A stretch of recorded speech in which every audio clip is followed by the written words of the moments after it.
Salut à tous, aujourd'hui on va parler microphone USB avec les nouveaux modèles de chez Razer, ici le Razer CRN V3 Chroma, mais également le Razer CRN V3 Mini. Alors le V3 Chroma, c'est un modèle plutôt orienté haut de gamme, puisqu'il va être proposé au tarif de 149 € et donc venir se placer en concurrence de modèles comme le Elgato Wave 3, le HyperX Quadcast S ou encore le récent StickSeries Alias. Alors, au niveau de sa fiche technique, ça va être assez proche du précédent CRN V2 Pro, avec en plus l'ajout d'un système d'éclairage RGB et des commandes un petit peu revues, mais on va découvrir tout ça ensemble.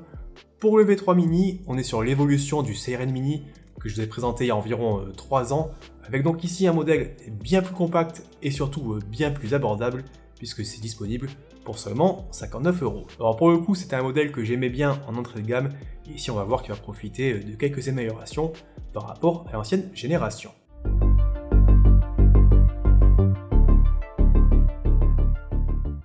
Bon allez, comme d'habitude, je commence par un petit tour du côté de l'unboxing. Alors dans les deux cas, on va plutôt à l'essentiel, et que ce soit pour le V3 Chroma ou le V3 Mini, on est sur des modèles qui vont s'accompagner directement d'un petit support qui permettra de les poser sur votre bureau. Et les deux microphones, ils se connectent via des câbles USB-A vers USB-C. Notez quand même que celui qui accompagne le V3 Mini est quand même assez court, avec seulement 130 cm de longueur. Pour le reste, rien de spécial, on retrouve à chaque fois un petit manuel et quelques stickers aux couleurs de Razer. Alors côté design, je commence ici avec le V3 Chroma, et globalement il va reprendre des lignes assez proches de celles des précédents microphones de la marque, et notamment celle du Razer CRN V2 Pro. On reste donc sur un modèle au gabarit plutôt moyen, avec une grille métallique sur sa partie supérieure, une coque en plastique sur la partie inférieure, et enfin un support en métal, qui permet donc de facilement ajuster son inclinaison. Alors je vous montre un peu ce que ça donne par exemple face au Wave 3, mais globalement on reste sur un gabarit assez proche. Par contre face au modèle de Elgato, on n'a pas forcément la petite rallonge qui permettait de le surélever, et donc de le rapprocher un petit peu plus de la bouche quand il est posé sur un bureau, et ça c'est peut-être un petit peu dommage. Pour le reste, au niveau des commandes, on retrouve une molette à l'avant qui va permettre un peu de gérer à la fois le gain du microphone et le volume du casque, qu'on pourra venir justement brancher à l'arrière en 3,5 mm à côté d'un connecteur USB-C. Enfin sur la partie supérieure, on retrouve maintenant un bouton en multifonction, mais pour mieux vous expliquer son fonctionnement, je vais d'abord brancher ce Razer CRN V3 Chroma. Ça permettra en même temps de vous montrer l'autre grosse nouveauté de ce modèle, à savoir son système de rétroéclairage sur 10 zones. Alors ce bouton en multifonction, en appuyant une fois dessus, on peut activer ou couper la capture du microphone, et par défaut les éclairages ils vont passer au rouge quand c'est coupé, mais ça peut se paramétrer directement depuis Razer Synapse si vous voulez changer par exemple la couleur. Alors si maintenant on laisse son doigt quelques secondes, on va pouvoir basculer entre le réglage du gain donc du microphone et celui de son casque, et ensuite en appuyant 2 fois ou 3 fois sur ce bouton, on peut aussi naviguer entre les différents effets d'éclairage RGB ou même les désactiver. Encore une fois, ça c'est des actions qu'on va voir qu'on pourra directement paramétrer depuis Razer Synapse, sur lequel je vais passer juste un peu plus tard. Avançant quand même, je vous montre un peu quelques effets RGB pour que vous puissiez un peu vous faire une meilleure idée du rendu. Alors ici, je suis resté sur des effets de base qui sont directement proposés par Razer, mais il y a aussi moyen de rentrer un peu plus en détail, d'avoir par exemple des effets réactifs en fonction de certains jeux, ou même de ces alertes Twitch par exemple. Bref, si vous êtes un peu adepte de RGB, clairement ici il y a de quoi faire pour un microphone USB. Alors aussi un autre point à noter concernant le RGB, ici il sert pas seulement à faire joli, mais il peut aussi faire office d'indicateur visuel. Par exemple, si on ajuste un peu le gain du microphone ou celui du casque via la molette, on va voir l'éclairage qui va passer du rouge au vert en fonction de l'intensité. Alors visuellement c'est sympa, par contre je trouve que c'est pas forcément super précis, et à moins d'avoir le logiciel de Razer Synapse sous les yeux, ou encore les paramètres de Windows du microphone, c'est pas forcément évident de retrouver parfaitement son réglage favori, juste en se basant sur une teinte de couleur. Alors pour le V3 Mini maintenant, côté design, vous voyez c'est ici plus simple et surtout beaucoup plus compact, comme son nom l'indique. Alors le format, il est similaire à celui ici du Razer CRN Mini, que je vous ai testé il y a 3 ans, mais on a plusieurs couleurs, donc du noir, du blanc, et maintenant une version rose ici, que je vous teste dans cette vidéo. On va quand même avoir deux principales nouveautés. La première, ça va être ici l'ajout d'un nouveau bouton donc multifonction, un peu comme sur la version Chroma, qui va permettre de couper ou d'activer le microphone, et c'est clairement une option qui manquait sur la première version. En plus maintenant ici on a une petite LED qui va donc passer au rouge quand le microphone est coupé, donc on a directement un retour visuel au niveau du micro. Alors ce même bouton peut aussi être utilisé pour directement ajuster le gain, donc en appuyant 2 fois on va monter le gain, et en appuyant 3 fois on va le diminuer. Alors encore une fois c'est pas super précis, mais je trouve que c'est quand même plutôt cool d'avoir cette option ici sur un petit microphone USB comme ça qui n'a pas forcément de molette. Et généralement sur les modèles compacts, on ne peut pas du tout régler le gain comme ça directement depuis le microphone. Donc ça c'est quand même un bon ajout pour cette version 3. Enfin l'autre nouveauté, c'est le passage vers de l'USB-C plutôt que du micro USB sur l'ancienne version. Et j'ai on va dire encore heureux en 2024. Notez enfin que les deux microphones ils peuvent évidemment être montés sur des bras pour microphone. Par contre, il faudra peut-être un petit adaptateur pour adapter le pas de vis. Et ça, c'est malheureusement pas directement fourni dans la boîte. Mais il y a quand même de grandes chances que vous en ayez un directement livré avec votre bras par exemple. Alors côté logiciel maintenant, les deux microphones ils sont compatibles avec Razer Synapse. Alors je commence d'abord ici avec le V3 Chroma. On va avoir un premier onglet qui permet un peu de paramétrer les différentes actions du bouton tactile, d'ajuster le gain du microphone et le volume de sa sortie audio, ou encore d'activer quelques fonctionnalités supplémentaires. Alors ici notamment on a accès à un filtre passe-haut, mais aussi des options qui permettent un peu d'ajuster automatiquement le gain ou de limiter celui-ci, et donc d'avoir toujours un gain qui va rester dans la même fourchette, même si on parle doucement ou fort, et on verra un peu ce que ça donne après en pratique, mais spoiler, ça marche plutôt bien. Sur le V3 Mini, c'est un peu plus simple du côté des options, avec uniquement la configuration des commandes tactiles et le réglage du gain. Alors ensuite, quand on utilise l'un ou l'autre des microphones, on aura accès au mixeur, et ça va être intéressant pour les streamers, puisque ça va permettre de créer plusieurs entrées virtuelles, on va pouvoir attribuer par exemple à son jeu, son navigateur, sa musique, etc., pour ensuite ajuster leur volume de façon indépendante avec une sortie pour soi et une sortie pour son stream. Bon, c'est un peu le même principe que ce que propose par exemple Elgato avec ses options Wavelink ou encore Stick Series sur son logiciel.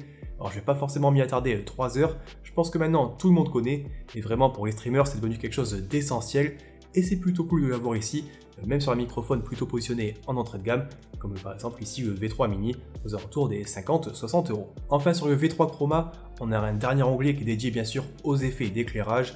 Alors je vous ai déjà un peu montré le rendu tout à l'heure, donc je ne vais pas forcément y passer des heures, mais on peut choisir différents effets et changer leur vitesse, leur couleur ou par exemple leur direction.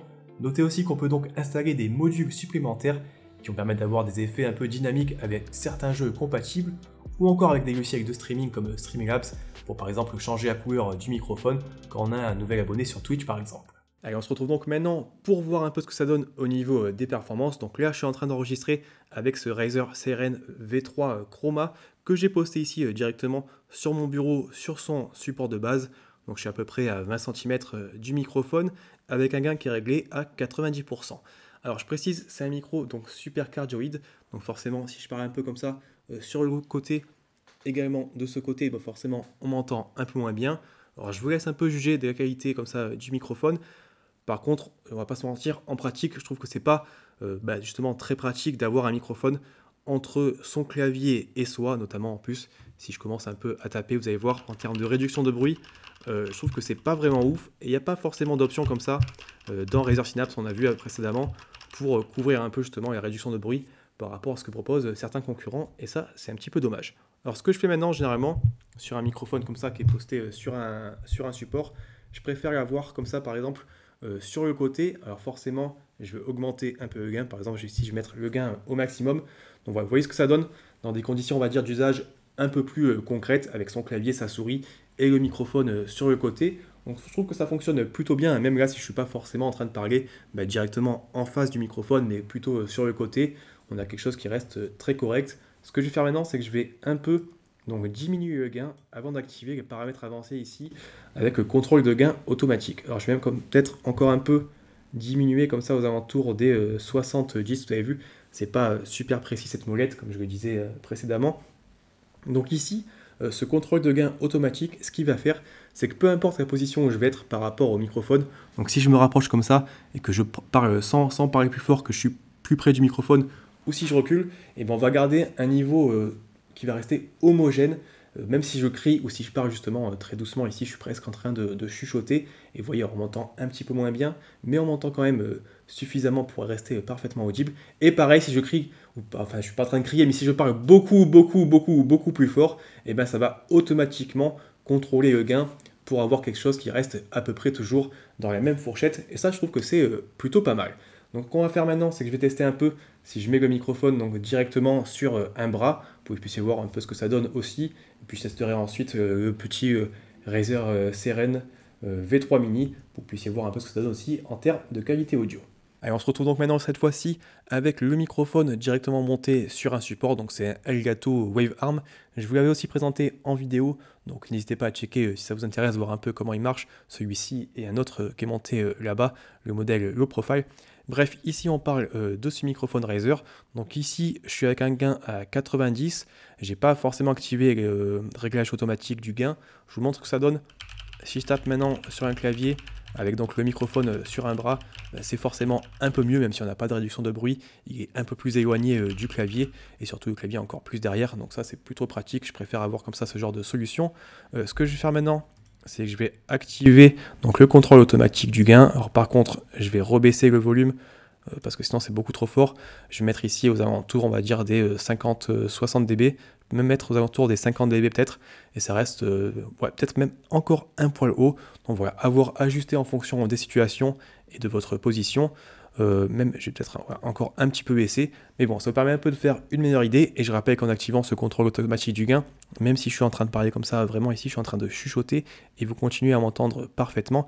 Et par contre aussi, je crie très très fort. Là, vraiment, je suis encore en train de parler très très fort. Alors, force, oui. Vous allez me dire, on m'entend quand même un petit peu plus fort, mais rien à voir si vraiment je désactive ce contrôle automatique du gain, j'aurais clippé ici dans tous les sens. Donc je trouve que c'est une option plutôt pratique. Allez, on passe donc maintenant ici sur ce Razer Seren V3 Mini. Donc pareil, je l'ai mis sur son support de base directement entre le clavier et moi, aux alentours des 20 cm de ma bouche. Au niveau du gain, je suis à 80%. Donc voilà, ça vous permet un peu de faire une meilleure idée des performances de ce petit modèle qui est proposé, je rappelle, aux alentours des 50 ou 60 euros. Alors pareil, je vais faire un petit test ici avec un clavier mécanique qui est placé juste derrière. Donc en termes de réduction de bruit, encore une fois, je trouve que c'est pas forcément extraordinaire. Et pareil, j'aime pas trop cette position comme ça de micro juste devant le clavier. De toute façon, ça gêne avec le câble et tout. Donc ce que je préfère faire, c'est peut-être que poser comme ça un petit peu sur le côté. Ce que je vais faire par contre, c'est que je vais augmenter peut-être le gain au maximum. Alors forcément, en montant d'un peu plus loin, je trouve que la qualité, elle est un petit cran en dessous de celle de la version Chroma. Mais franchement, c'est quelque chose qui reste très correct pour environ 50 euros. Et ça peut parfaitement faire le taf quand on n'a pas un très gros budget et qu'on préfère avoir un microphone externe plutôt qu'un microphone sur un casque gamer. Ce sera quand même ici de meilleure qualité. Et puis encore une fois, si je viens par exemple le mettre sur un petit bras et le rapprocher de ma bouche, ben, j'ai plus forcément besoin de mettre le gain au maximum et je gagne un petit peu en qualité. Dans tous les cas, dites-moi un peu ce que vous en pensez dans les commentaires. Je vous montre un peu aussi ce que ça donne si je tape comme ça sur un clavier avec le microphone à côté. Je pense que pas que ça fasse des miracles, même en éloignant comme ça un petit peu le microphone. Mais bon, n'hésitez pas à me dire ce que vous en pensez un peu entre ce modèle et la version Chroma que je vous ai présenté juste avant. Allez, du coup, voilà un peu pour la présentation donc, de ces deux microphones. Je rappelle ici que le V3 Chroma, il est proposé au tarif de 149 euros, soit un tarif à peu près équivalent à celui du Elgato Wave 3. Et en soi, je pense qu'il pourra se placer comme une alternative plutôt intéressante, aussi bien au niveau des performances que des fonctionnalités, et grâce à la présence donc, du mixeur dans Razer Synapse. Pour le V3 Mini, il faudra compter environ donc 59 euros, soit le même prix que l'ancienne version, sauf que maintenant on a accès donc à des commandes tactiles pour couper le microphone ou ajuster son gain.